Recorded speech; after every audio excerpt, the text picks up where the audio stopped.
ఎక్కడుంది కాలుష్య నియంత్రణ? ప్రచారం చేసేది ముందే చేయాలి.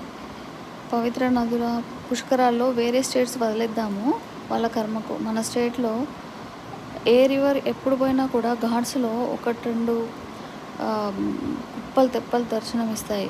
వెధవలు రోగ్స్ బ్రష్ వేసుకొని ఉమ్ముతూ, చీదుతూ, ఉచ్చలు పోస్తూ దేవుడా లోపల ఇంకేం దరిద్రాలు చేస్తారో తెలీదు కానీ నదిలో ఖాండించి ఉమ్ముతూ ఉంటారు. పుష్కరాల్లో మెట్ల దగ్గర కూడా చెండాలం చేస్తూ ఉంటారు. ఇలాంటి చేసేటువంటి రోగ్స్‌కి పుష్కరాలకు వచ్చినప్పుడు పుణ్యం కాదు పాపం తగులుతుంది.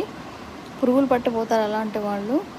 ఈ ప్రచారం ముందే చేసుకోవాలి. ఇక ప్లాస్టిక్ పేపర్లు వేయకూడదు, నదుల్లో ఉమ్మొద్దు, వంటలు చేయకూడదు. నదిలో ప్రవాహం ఉంటుంది కాబట్టి ఆ పుణ్యమైన నదీమ తల్లిని అట్లా కలుషితం చేస్తే పక్కన వాళ్ళు అందులో మునగటం వల్ల ఆ అపవిత్రత కాస్త వాళ్ళకు కాదు మీకు అంటుతుంది. ఆ దోషం అనేది గుర్తించాలి.